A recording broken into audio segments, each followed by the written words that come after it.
Hi guys, we've come today to Greenway House and Gardens. This is Agatha Christie's home, so she did a lot of writing here, I think down in the boathouse, which we're going to have a walk down to later on. It was a little bit difficult to get here. There's very limited parking and I think you have to pre-book it. So we got a ticket from town and we got the ferry across the river, and then we got a steam train, and the steam train stopped at Greenway Halt, and we had a little bit of a walk from there up through the woods. It was about 20-25 minute walk. It was a little bit steep, but nothing that we couldn't manage, although it was uneven underfoot, so I don't know how good it would be if the weather wasn't as nice. But you can get the train to the next stop along, and then there is a little shuttle. I think you pay a little bit more for that. Our tickets were £11 each, which included the ferry and the steam train return, and this place is a National Trust place, which we are members, so we didn't have to pay anything to get in. We got here and it's very busy in the tea room because we were going to have lunch and there weren't any seats for us to sit outside, so we've come along to the tennis courts and we're going to eat our sandwiches here. So we are here in the tennis courts. I think we're going to go into the walled garden and we're going to do this loop, which is about 40 minutes I think, and go all the way down to the boathouse, which is down at the bottom, and then we're going to finish up back at the house and have a look around there. Now that we've had dinner, I'm going to thrash Laura at tennis.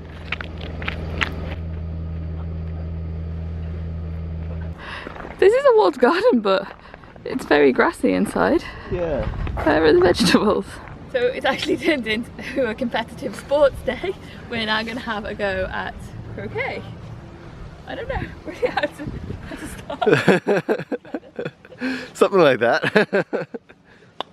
Oh. Woo. There is some work going on the greenhouse in here.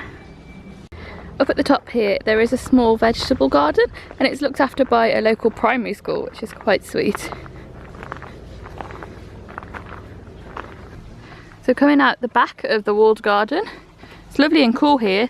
This is the fernery, and I hear water as well. There must be a water feature here.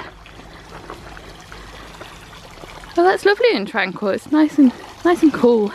Yeah.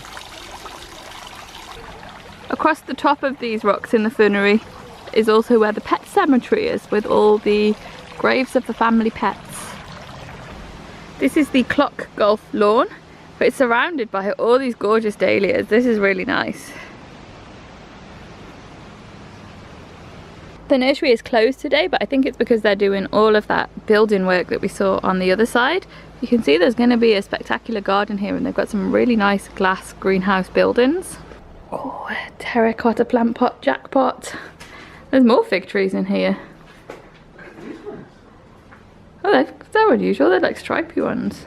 There's no label on this tree, but we think this glass house is called the peachery. But are these peaches? Does anybody know? It's opened.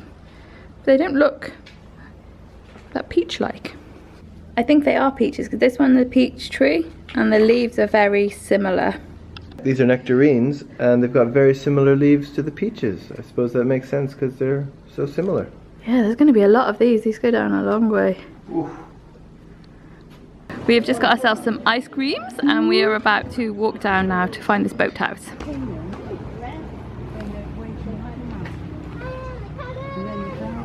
We've got gorgeous views down here too. And here we are at the boathouse. So this is apparently where Agatha Christie did a lot of her writing. And I do believe there is also a murder in one of the books set here. But if you know, if you know what book that is, let us know in the comments below. I have to say, I haven't read that much Agatha Christie. This is the plunge pool at the bottom of the boathouse. It's empty at the moment. This is the inside of the boathouse. It's very busy in here, there's lots of people. This is it. This is the book where the murder took place, in this boathouse, in Dead Man's Folly. There are also amazing views out here. Really very nice.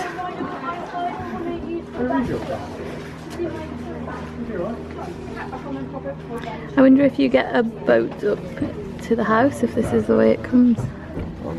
I'd imagine so.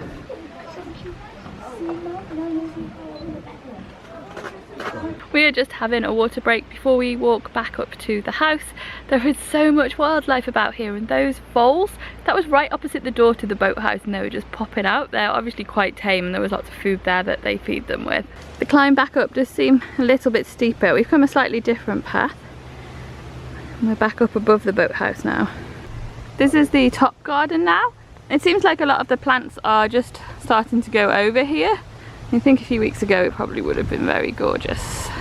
But from this spot we have got a nice view of the house. We've just come out of the house. I wasn't actually allowed to film in there, it was still photography only, so I did take some pictures of the house. We went into the kitchen and the dining room. Upstairs there was also a fax room. Trevor was particularly impressed with the old fax. And I think we've seen everything here now, so we're gonna head back through the woods and get the steam train home. My question for you today is, who is your favourite fictional detective? Or what's your favourite Agatha Christie novel? Thanks for watching, guys. Bye bye!